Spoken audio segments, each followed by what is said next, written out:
Alright, yemo kwa bebim Emerald Sports Link Ghana so abusua ensebebre na ekoso was Sports and Recreation Ministry akache eye Honorable Kofi Adams na abusua say what I say this World Cup qualification no Ghana budget a de kɔ no ye be declare anase ye declare no ensebebre na ekoso close sources say Honorable Kofi Adams enya ya ono so won declare said the past ministers ni bi eye no the same thing and you say ansha Honorable Kofi Adams so want me in declare na eno ene on Sporty FM Mr. Jerome Ochiri sports journalist senior journalist ankasa na osa former Kumasi Asante Kotoko Express no na oyomo editor kese pa what the ensem aba wabeka ensem e dia fa ho na without wasting much time no yebeko ni akotie ensem ahodo a Mr. Jerome Ochiri ebeka ye na eno achi no osade ket okreku hu nsem kakra eta ato abusua yenkonko tie ensem no na yenche yadwen o conversation meeting e de Kofi and obetima friend Kofi finest yenkoni nkotimra. Earlier we were having a conversation on the upcoming World Cup qualifiers that the Black Stars will have to play against Chad and Madagascar here and in Morocco. Some people or some sources close to the minister say that he should not put out the budget because it will generate conversations that may how do I even say, create a certain negative or tough environment for the Black Stars players to play in when they have to play those two games. And there are those who counter and say that, listen, the president of Ghana said that he wanted transparency and he wants all Ghanaians to know what we are spending on the national team, and so the budget must be made public, and that such conversation in any way possible. Your own thoughts on this? I mean, how are such conversations going to hurt the Black Stars? You see, we have created a certain monster, some monstrous animal around Black Stars budgets, such that the moment we mention it, we are afraid that monstrous animal is coming to catch and devour us. If you have nothing to hide, it's all about how you communicate it. I mean, who in this country doesn't know that qualifying for the World Cup is a capital-intensive project? Who doesn't know? All of us know. It's about how you communicate it. So that if it is not a press conference or let's say a press release you want to throw out there, call the media houses. I mean, you may not want to have every media house there, but call those that you want to call. Put it out there, explain it to them, let them go and tell the story. And we will see those who are responsible and those who are not responsible, because when figures are given and explanations are also given and you have questions, you have the opportunity to ask them, so that you go back and educate your audience, or you go and educate the general public. I do not find any reason for not disclosing these budgets, because it's what does it take away from the team? It adds, in my view, it adds to the team management when it comes to issues of accountability and transparency. And you see, you are relying on the emotions of Ghanaians, the passion of Ghanaians to push the team. Because whether you like it or not, we are going to call fans to come to the stadium and cheer the Black Stars. But when it comes to their finances, how the team is being run, you say you won't disclose it. So what sort of management is that? And it is not a football club. It's not someone's private football club that he's running somewhere. It is the senior national team of the country, administered to some extent by the taxpayers' money. So I don't buy that argument of secrecy and some fetishism around Black Stars budgets. I am all for a responsible disclosure. You have to make it clear to the public that this and that is what we are paying for the team's participation or for the team's qualifying series. This amounts to this. I mean, I don't see why we should be so difficult about this. Let the sports minister pay heed to what the president said, because the people of Ghana are watching. They are listening. The truth of the matter is, anything done contrary to what the president demanded will rather generate conversations that can distract the team. So again, I will insist on openness. If you have nothing to hide, everyone knows what it takes to qualify for the World Cup. Put the budget out there. Let us discuss it. Let us be open about it. Let us encourage the public to understand that these projects, take money, yet we want to go. So throw your weight behind it. Let's encourage the team and get out there and do the job. But if you hide it, Nathan, you've been in this business for a very long time. Yeah. You can intercept those budgets and you will gladly put it out. And the moment it comes out, when they are attempting to hide it, it creates a whole storm.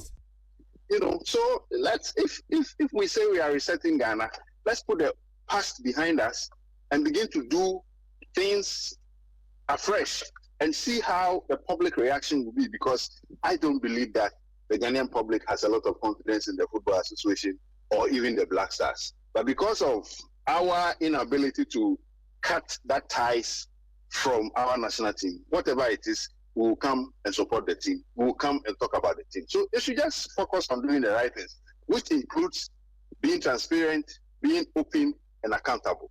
I was in the group with Sudan, Niger, and who else? Angola, and we couldn't make it to the AFCON. If you are good, you are good. It doesn't matter where you play. Okay. Brazil, Argentina, name them. Colombia, they play in a more like a league format to qualify for the World Cup. And Argentina and Brazil always make it. The rest, once in a while you have Bolivia, another time you have Colombia. If you are good, you are good. Brazil will always come because you are good. If Ghana cannot beat Niger and Sudan to qualify for the AFCON, the regional bloc doesn't do anything. Whether it's taken away or it is kept, you have to be good to qualify. That fundamental point has to be made, because it all comes back to the quality you bring to the competition. Check club football in Ghana. How dare you compare it to what is happening in Tanzania? The Tanzanian clubs will beat us all the time because the quality there is good. Years back, Yanga and the rest could not stand Kotoko, but today they will beat Kotoko. So let's look at what is undermining the growth of our football and forget about the regional thing, because it will always come down to your ability to perform at the higher stage. But Jerome, what? Anyway, that's my view. That's a fair view. I also hold that view. But what would you say to a counter argument that says that, see, when you look at, for example, the age-restricted competition, so under 17, under 20 mainly, and now these competitions have been given a new way in terms of qualifying. So Ghana has to play Nigeria or Cote d'Ivoire or Burkina Faso, and all of these countries will have to meet each other, where a big name will fall by the wayside, another one progresses, to go and play the continental competitions. Some people say, look, if West Africa is a powerhouse and it's dominating, let them dominate. Let the others also find ways of catching up. But the way is not to now play the qualifiers in zones so that a big name may miss out on taking part in an under 17 or under 20 AFCON. I agree. However you look at it, the zonal thing has its advantages and disadvantages. And I side with those who say that the disadvantages appear to be playing out some of the big names, which is a valid argument. But we have to also understand that it will come down to your ability to play and outwit your opponents. If you take the U17 and U20 competitions you are talking about, Ghana is not performing well because years gone by we were cheating. Sporty FM. We were playing the competitions with players that we knew very well were not up to the age. But because then the system too had its challenges, and these days those challenges appear to be taken away by scientific methods, we are struggling to fit into that system. How many times haven't we been disqualified, or haven't we met the threshold of, selecting some of these players? So much as the zoning or the zonal arrangement may have its disadvantages, which is affecting certain countries, countries like Ghana, Nigeria, and Ivory Coast, let's also look within and begin to appreciate that we have not done our things right. Because I gave you the example of Brazil, Argentina, and the rest playing a league format, system to get to the World Cup, and they always come. They are always there. They are always there because the quality these teams have will always outshine the likes of Peru, Bolivia, and the rest.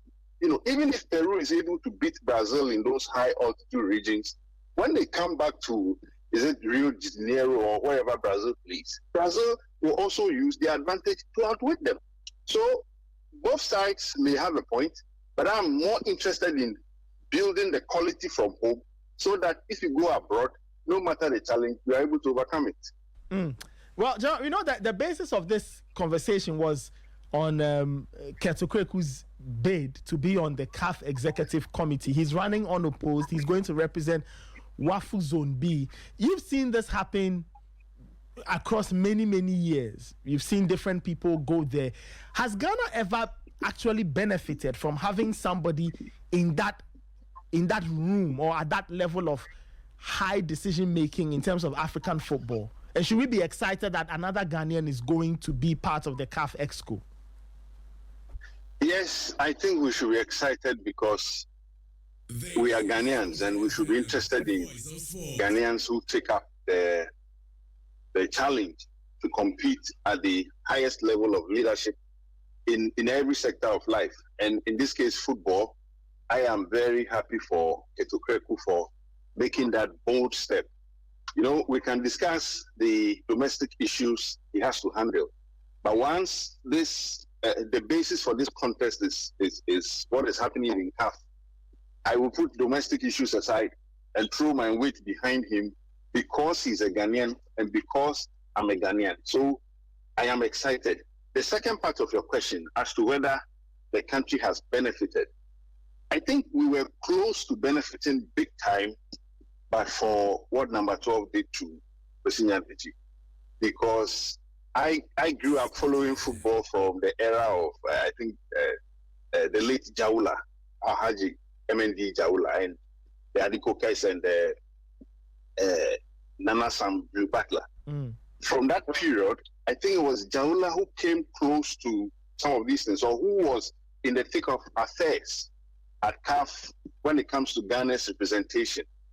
Kosinyantechi took it a notch higher by being not just the executive member, but also first CAF vice president also, and he also in the FIFA realms becoming an executive member.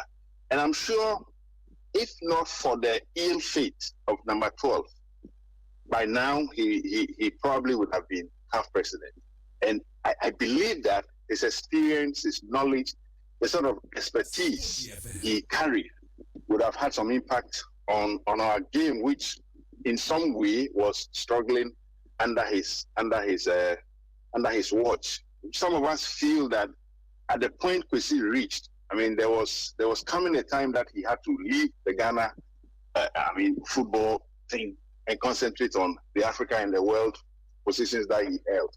So we haven't really benefited. We could have benefited by what happened to Kosinyantechi, and that is why I would want Ket to get this appointment so that it kind of consolidates whatever Kosinyantechi was building, whatever the others, like, someone for instance, Anthony Bafo, all of them have contributed to putting Ghana in those respected leadership positions when it comes to Africa and world football. So Ket must go. He must do everything necessary to get the position. And I'm sure that it will wrap off our game here because, you see, you cannot be at that high level of African football and preside over a rotten game here. You would have to bring whatever experience you gain from that top level to the local level. So the game here also improves. All right, Jerome. Thank you so much for your time. We really appreciate your comments, Jerome Motre, sports journalist. All right, ebusia enti budget no in your own opinion, do you think say I will say omu declare and I say omu declare? Don't forget say His Excellency John Dramani Mahama editor Honorable Kofi Adams anim say I was say oma bibibia air transparent edema ordinary Ghanaian. It is say na close sources ekasa ensemu ya unya bi eti ye no won so adwenkyere and say photo comment section ho e from na personally there I think say whether a 100 billion kra na de kwakra na also omu declare na Ghana for ehu a omode ma akomakan omone akoma papa ebetai team na chi ebusua hye wadwene all comment section meeting e de Kofi and I will be my friend Kofi finest is abishia.